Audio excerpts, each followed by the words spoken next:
So next topic చూసుకుంటే అల్లుడి phone tap చేస్తారా, సీఎం అవుతా తోలు తీస్తా. కవిత అంటే ఇప్పుడు బీఆర్ఎస్ వణికిపోతుంది.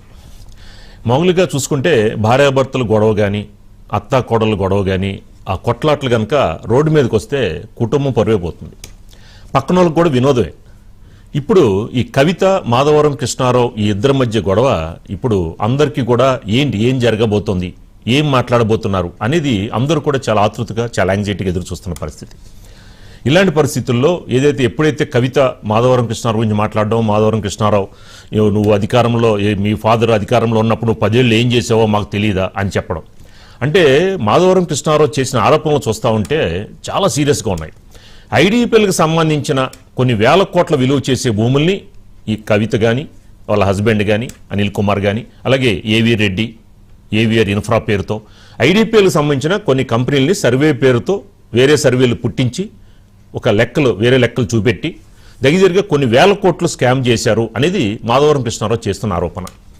దీనికి సంబంధించి వెంటనే ఈ మాధవరం కృష్ణారావు ఏదైతే ఆరోపించాడో వెంటనే కవిత గారు కూడా మళ్ళా నెక్స్ట్ డే ప్రెస్ మీట్ పెట్టి అసలు ఉద్యమం నాటి నుంచి కూడా మీరు కబ్జాలు చేశారు అనేది, అంటే కేసీఆర్ తెలంగాణ కోసం ఉద్యమం అనేది మొదలుపెట్టి తెలంగాణ కోసం అని చెప్పని చేస్తున్నారు. కానీ తెలంగాణ వచ్చినప్పటి నుంచి కూడా బీఆర్ఎస్లో ఉన్న నాయకులందరూ కూడా కబ్జాలు చేశారు అనేది ఇప్పుడు కవిత చేస్తున్న ఆరోపణలతో బయటపడుతోంది. సో మొత్తాన్ని కనుక చూసుకుంటా ఉంటే నా మీద కనుక మీరు ఇంకా ఆరోపణలు కనుక చేస్తే నేను దేవుడి దయతో నేను సీఎం అవుతాను, మీ తోలు తీస్తాను, మీ కాళ్ళు విరగొడతాను అని చెప్పని కవిత ఈరోజు మాట్లాడడం జరిగింది. సో మొత్తాన్ని చూసుకుంటే బీఆర్ఎస్ పరువు ఎవరు తీయక్కల కవిత తీస్తున్న పరిస్థితి. సో ఇప్పుడు కవిత ఏమైనా మాట్లాడినా రియాక్ట్ అయితే మరింతగా బీఆర్ఎస్ పార్టీకి డ్యామేజ్ అయ్యే అవకాశం ఉంటుంది కాబట్టి ఎవరు కూడా నోరు మెదపట్లేదు. కానీ మాధవరం కృష్ణారావు మాత్రం తనపైన భూ కబ్జా ఆరోపణలు వచ్చిన వెంటనే ఆయన స్పందించడం జరిగింది. దానికి ఇప్పుడు బీఆర్ఎస్ తగిన మూల్యం చెల్లించుకోక తప్పదు అని వార్తలు వస్తున్నాయి. దీనికి సంబంధించిన కవిత మాట్లాడిన బయట చూద్దాం. 5 ఏళ్ళు ఎంపీగా ఉన్నప్పుడు ఢిల్లీ, నిజామాబాద్, హైదరాబాద్, మీరేమో మేము ఆడ ఢిల్లీలో కొట్లాడుతుంటే ఇక్కడ ఏసీ ఆఫీస్లా ఉండి పందికొక్కుల్లాగా కేసీఆర్ గారు నీడనే ఏరి ప్రజల సొమ్ము తిన్నది కాకుండా ఉల్టా నా మీద వెకిలి ప్రయత్నాలు వేస్తే మాత్రం ఒక్కొక్కరిది కాళ్ళు ఇరగొడతా చెప్తున్నాను. 10 ఏళ్లలో ఎన్నడూ ఎవరు గవర్నమెంట్లో నా భర్త పేరు వినలేదు. ఇవాళ మీరు ఆయన మీద అలిగేషన్ చేస్తున్నారు. ఆయన ఫోన్ ట్యాప్ చేస్తారు, సిగ్గుండాలి, ఇంటర్లో ఫోన్ ట్యాప్ చేస్తారు, ఇటువంటి వెధవ ప్రచారాలు చేస్తారు. ఇంకా కళ్ళు సలవడతలేవో మీకు? పార్టీలకి నిలగొట్టారు కదరా బయటికి, ఇంకేంది? నా మీద, నా భర్త మీద బీఆర్ఎస్ పార్టీ విష ప్రచారం చేస్తుందో దాంట్లో ఇనుమంతా కూడా సత్యం లేదు. దేవుడి దయవుంటే నేను ముఖ్యమంత్రి అయితే కదా ఒకనాడు. ఆనాడు మాత్రం 2014 తెలంగాణ వచ్చినప్పటి నుండి ఇప్పటి వరకు అన్ని అన్యాయాల మీద నేను మాత్రం ఆరాధిస్తాను. ఇదే అంశానికి సంబంధించి మనకి మరింత ఇన్ఫర్మేషన్ మా కరస్పాండెంట్ శ్రీనివాస్ అందిస్తారు.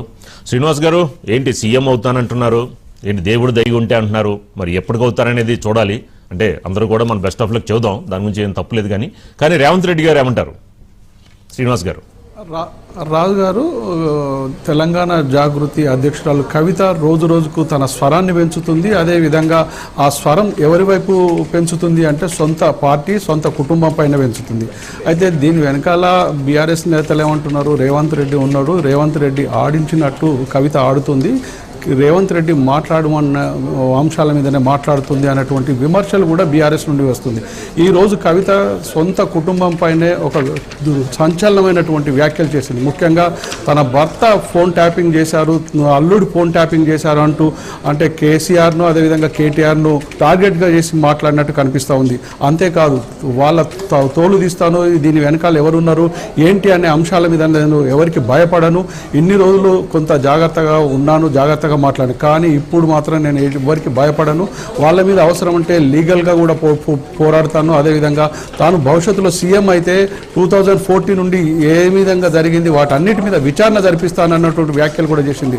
అంటే తాను త్వరలోనే పార్టీ పెట్టి ప్రజల్లోకి వెళ్తాను అన్నటువంటిది పరోక్షంగా చెప్పిందని చెప్పవచ్చు. త్వరలోనే పార్టీని ఆవిష్కరించే అవకాశాలు కూడా ఉన్నాయని చెప్పవచ్చు. ముఖ్యంగా కవిత ఈరోజు టార్గెట్ చేసింది సొంత కుటుంబ సభ్యుల మీద అని చెప్పవచ్చు. తన భర్త మీద ఆరోపణలు చేశారు, ఎవరు దాని వెనుక వెనకాల ఉన్నారు. ముఖ్యంగా మాధవరం కృష్ణారావు తన టార్గెట్ కాదు. మాధవరం కృష్ణారావు వెనుక ఒక గుంట నక్కలు ఉన్నాయి. ఆ గుంట నక్కల సంగతి చూస్తానన్నటువంటి హెచ్చరికలు కూడా చేసిందని చెప్పవచ్చు.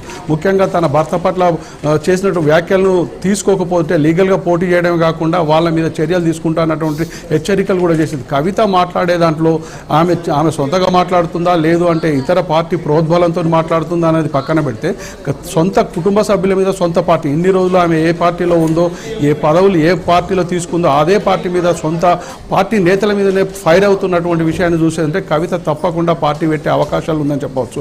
ముఖ్యంగా తన టార్గెట్ కూడా హరీష్ రావు మీద అని చెప్పవచ్చు. హరీష్ రావు చేసినటువంటి కొన్ని విషయాల మీద ఇండైరెక్ట్గా మాట్లాడిందని చెప్పవచ్చు. ఉద్యమ సమయంలో ఎవరు సంపాదించారు, స్టూడియోల వద్ద ధర్నాలు చేసి ఎవరు బ్లాక్మెయిల్ చేసి డబ్బులు వసూలు చేశారన్నటువంటి వ్యాఖ్యలు కూడా చేసింది. అంతేకాదు ముఖ్యంగా హరీష్ రావును టార్గెట్ చేసినట్లే కనిపిస్తూ ఉంది. అదేవిధంగా తన సొంత సోదరుని మీద కేటీఆర్ను కూడా పరోక్షంగా విమర్శలు చేసింది. తాను ఎవరిపైన ఆధారపడలేదు, ఉద్యమ సమయంలో తన బంగారాన్ని తాకట్టు పెట్టి ఉద్యమాలు చేశాను, తాను ఢిల్లీలో ధర్నాలు చేసి ప్రజల కోసం పోరాడుతుంటే ఇక్కడ ఏసీ రూముల్లో కూసి దందాలు చేశారు, కేసీఆర్ పక్కన గుంట నక్కలుగా చేసి దందాలు చేశారు, వసూలు చేశారు అన్నటువంటి విమర్శలు కూడా చేసింది. దాన్ని పరోక్షంగా ఇటు కేసీఆర్ వెనకాల ఉంది ఎవరు అనే విషయాన్ని మనం పరిశీలిస్తే ఇటు హరీష్ రావు కావచ్చు, ఇటు కేటీఆర్ కావచ్చు, మిగతా కుటుంబ సభ్యులు అదేవిధంగా మిగతా కుటుంబ సభ్యుల మీదనే ఆమె విమర్శలు చేసింది. తన టార్గెట్ పూర్తిగా ఇటు కేసీఆర్ ఫ్యామిలీ మీదనే పెట్టిందని చెప్పుకోవచ్చు. ముఖ్యంగా ఆమె చేస్తున్న ఆరోపణలు ఇటు బీఆర్ఎస్ నేతల మీద అని చెప్పవచ్చు. అదేవిధంగా ఇటు హరీష్ రావు పైన విమర్శలు చేస్తూ ఉంటే బీజేపీ ఏలేటి మహేశ్వర్ రెడ్డి తను టార్గెట్ చేసి మాట్లాడడం వెనుక అంతరాయం ఏమిటంటూ ఇటు ఏలేటి మహేశ్వర్ రెడ్డి కూడా టార్గెట్ చేసిందని చెప్పవచ్చు. రైట్, థ్యాంక్ యూ శ్రీనివాస్ గారు.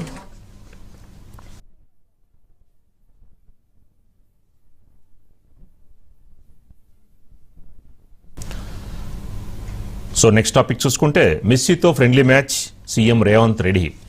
రేపు ఉప్పల్ స్టేడియం మరి అంగరంగ వైభవంగా తయారవుతుంది.